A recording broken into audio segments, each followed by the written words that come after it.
This is gonna be a long video. Fair warning.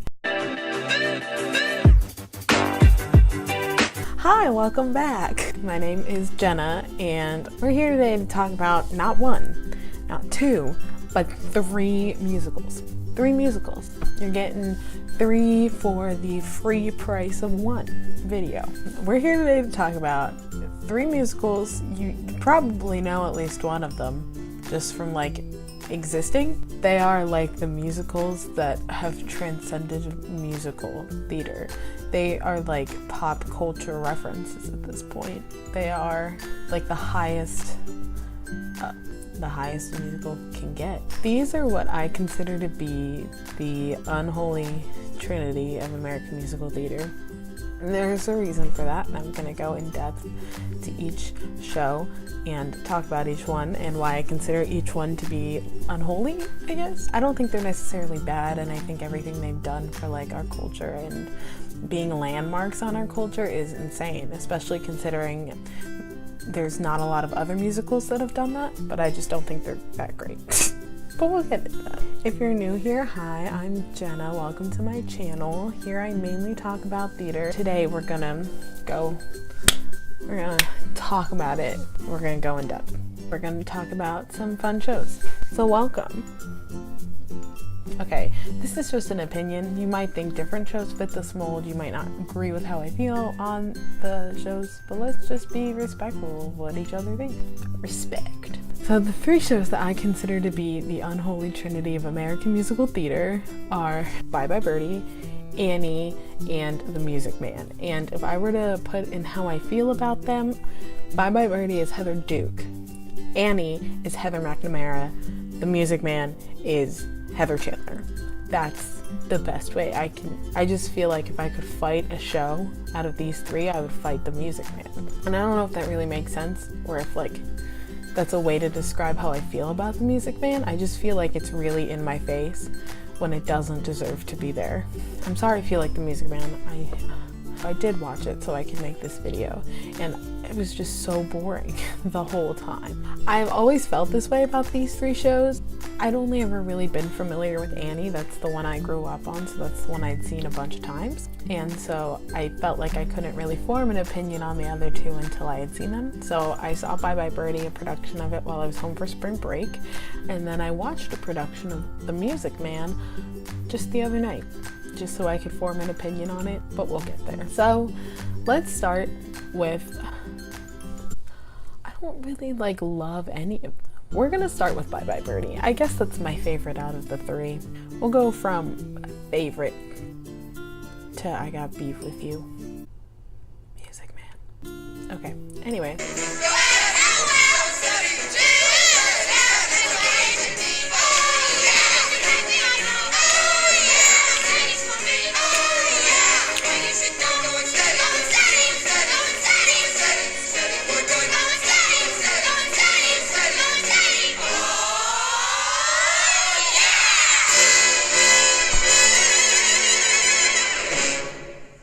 Bye Bye Birdie originally premiered on Broadway in 1960. It has music by Charles Strauss, lyrics by Lee Adams, and a book by Michael Stewart. And the main plot is that there's this Elvis-like performer, music star. His name is Conrad Birdie, and he's been drafted into the Vietnam War. And so his record label, I guess, he's like their biggest client, so they really aren't going to make money after he leaves. And the wife of the man who runs the record label wants her husband to be a teacher, but they can't necessarily afford for him to go to college.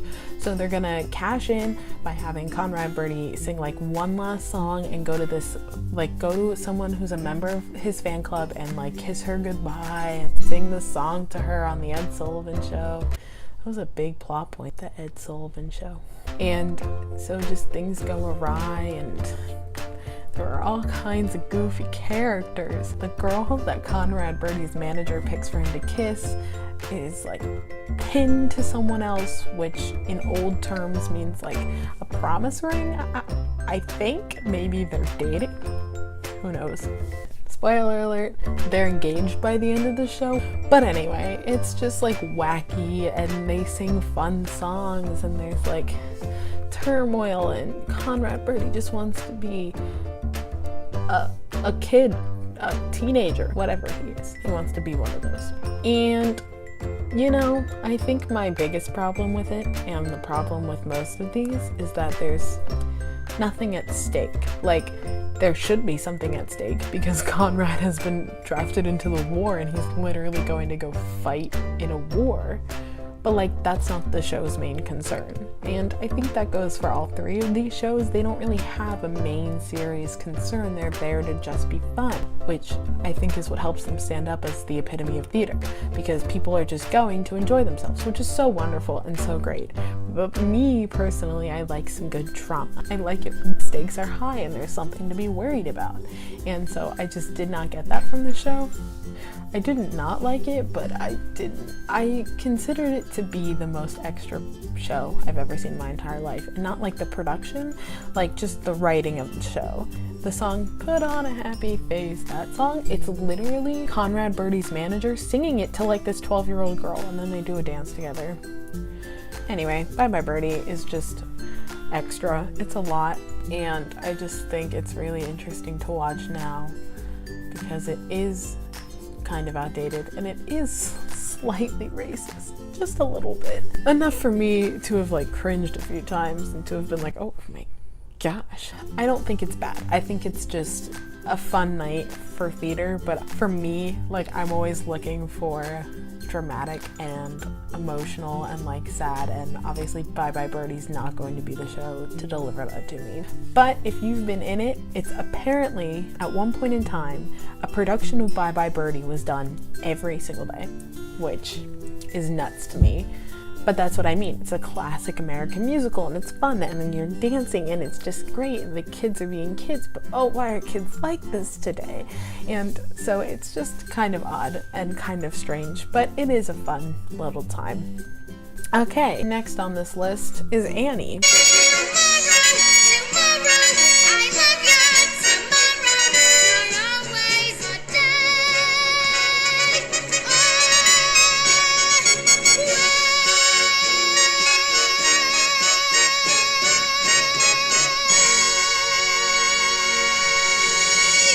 Annie is one that I haven't seen in a really long time, like probably like a few years. I saw bits and pieces of the 2014 updated movie version, but other than that, I haven't really seen it in a while. But I read the plot, so that should be enough. Annie, I think, out of all three of these, is the one that can stand the test of time the most, only because it's not really anything time specific. Obviously they were able to make an updated version, and you can't really do that with Bye Bye Birdie or The Music Man. It's about an orphan named Annie, and she lives in this like foster home where the foster care woman, her name's Mrs. Hannigan, and she's been played from a range of actors, from Kathy Bates to Jane Lynch to Cameron Diaz. She's like really mean to them, and so Annie basically gets adopted by this rich dude, and that's basically like the gist.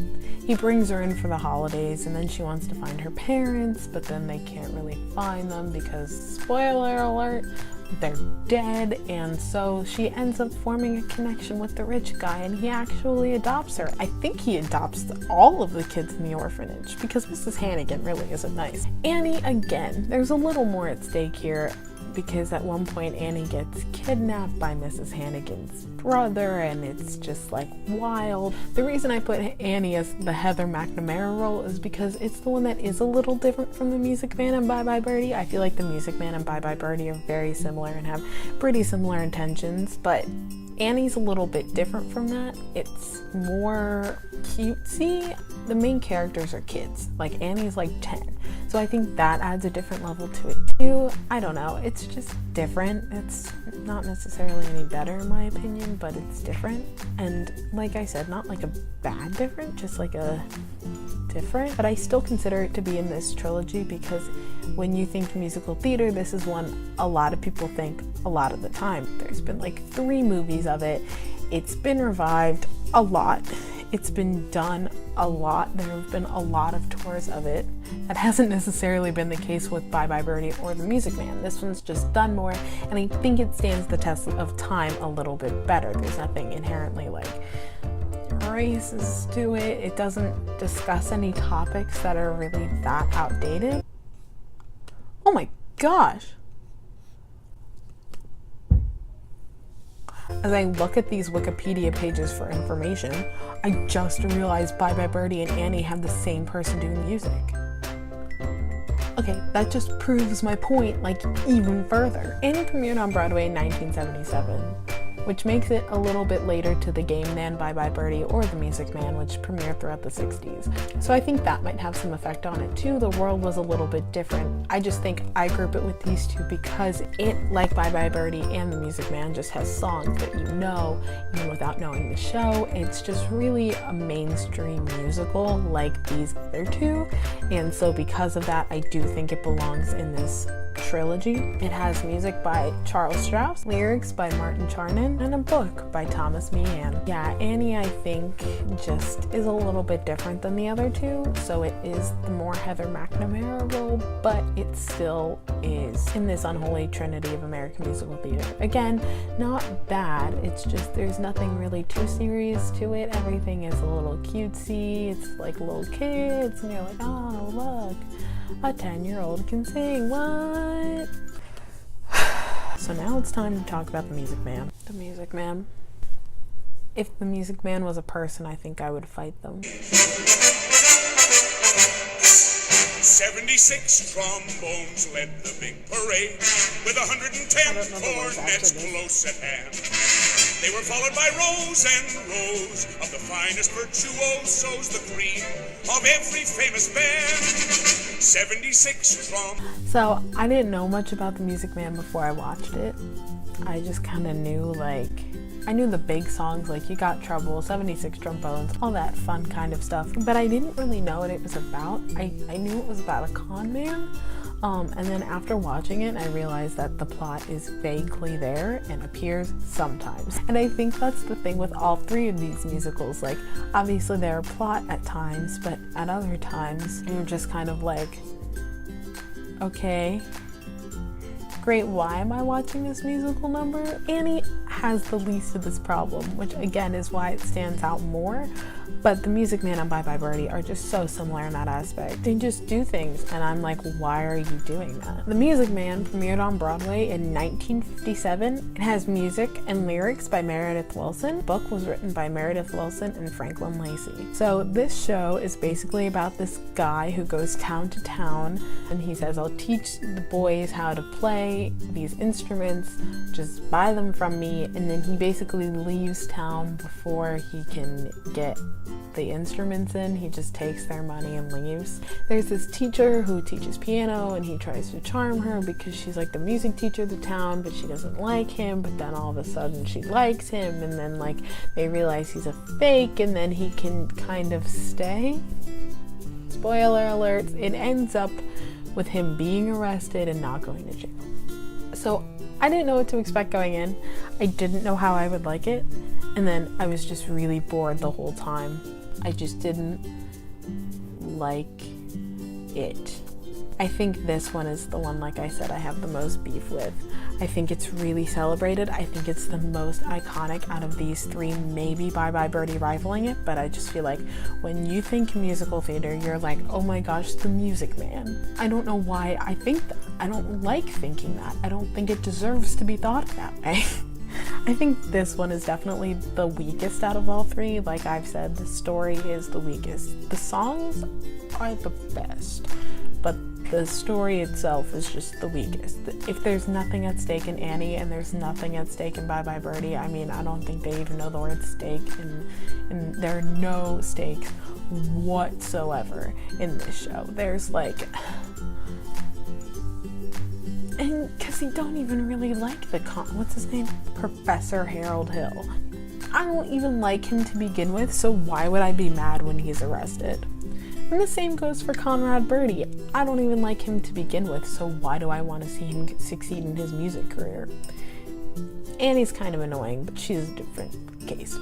The Music Man was just the weakest in my opinion. I did not think the plot was that great. I thought, oh, the characters were kind of unlikable, and I think besides You Got Trouble and 76 Trombones, it's not a great show. But again, if you were in it and you got to know your role and you really formed yourself as a character, I'm sure you had so much fun with it. But I think until I have that experience, or if I ever have that experience, or because I haven't had that experience, I don't feel the same way. I was just utterly bored the whole time, which is terrible to say, but it's true. So I think that begs the question, if none of these plots are the strongest, if the characters are not particularly likable, and if they're all kind of outdated, why are they the most iconic 3 musicals out of American musical theater history? And I think that is because of the soundtracks. As I just found out, Bye Bye Birdie and Annie had the same composer. He did the music for both shows. Both shows have songs that you know and you can sing, and you just know them without even having seen the show. They're just iconic. And the same thing for The Music Man. The soundtrack itself is iconic. 76 Trombones is like such a famous song. That's the thing about these shows, you're familiar with them. Even if you knew nothing else about musical theater, or even if you only know one musical, or even if you've only ever seen one musical in your entire life, you still know at least one song or one plot point or something iconic from all 3 of these musicals. And here's, I think, what really helps to make these shows special. They're done so often in community and high school and local and regional and just theater in general. And because of that, I think people have a real, they love it and they love these shows, and I completely understand that with other shows. So I understand where the liking for these shows come from. Plus they're light and they're fun, and it's just like you're singing, and Annie's not an orphan anymore, and they get to play the marching band in the town, and there's nothing really good that comes out of Bye Bye Birdie. I really can't think of anything good out of Bye Bye Birdie. All 3 of these won the Tony Award for Best Musical, so you can tell me about that. Now for me, when I watch a show, I can't just have a good soundtrack. I need a good plot to go with it, or I feel like I just can't enjoy it as much. And so I don't know if I'll ever fully agree with these 3 shows being so iconic and being so well remembered, but I do think it's really awesome that there are musicals that are considered to be part of our culture like this, and that are so well remembered and continue to live on in their legacy, outdated or not. And so because of that, I do have to appreciate these 3 shows. I can't bash them, and I can't say they're bad, and I can't say they're my least favorite, because the legacy they've left is so honorable and so remarkable that it's just amazing to see these 3 shows continue to carry on through our generations. And I do think that comes from them being done in a lot of community theater, but I still think it's just the fact that these soundtracks are timeless, and that's really crazy. So yeah, that's about all I have to say on these. This was just kind of me looking into them, giving my opinion, why I consider these 3 personally for me to be the unholy, holy trinity of American musical theater. And I think they will continue to live on. None of them are so bad, or the content of them is so bad that it's like, we have to get rid of this now. None of them are so racist that we need to do something about it, but Bye Bye Birdie definitely has its moments. Yeah, so I just wanted to make this video to talk about these 3 shows and why I think it's so interesting that they're remembered so well. The Telephone Hour and Put on a Happy Face from Bye Bye Birdie, 76 Trombones and You Got Trouble from The Music Man, maybe It's a Hard Knock Life, and Tomorrow from Annie are all what make these shows remembered. They are still songs we hear today, and these are what really solidify these shows as the unholy, holy trinity of American musical theater. Yeah, I hope you liked this video. Sorry it was a lot of me talking. I just really wanted to discuss these 3 shows because I just think it's so interesting how solidified and how iconic and how remarkably remembered they are. If you liked it, make sure you give it a big thumbs up. If you didn't, I'm so sorry. Please tell me why in the comments below. And if you love these shows, you hate these shows, you've never heard of these shows before in your life, and you're like, Jenna, how can you say they're iconic? I don't know any of what you just talked about. Let me know in the comments below, because I'm super interested on what you guys think of these. We will have a discussion. Just remember, be respectful. Respect. I hope you tune in next time for whatever video I make next. Yeah, if you like this and you want to see me talk about theater more, and you want to see me analyze more shows, and you want to see me talk about just crazy fun theater things and things in general, then go ahead and hit that subscribe button, because I like doing this and I hope you like seeing me do it. That was lame. That is about it. That's all I have for you right now. So I will see you guys soon. I will see you next time. Bye. I don't know what else to say. Bye. Okay, goodbye. I don't know how to close this out. I don't have an outro. Goodbye.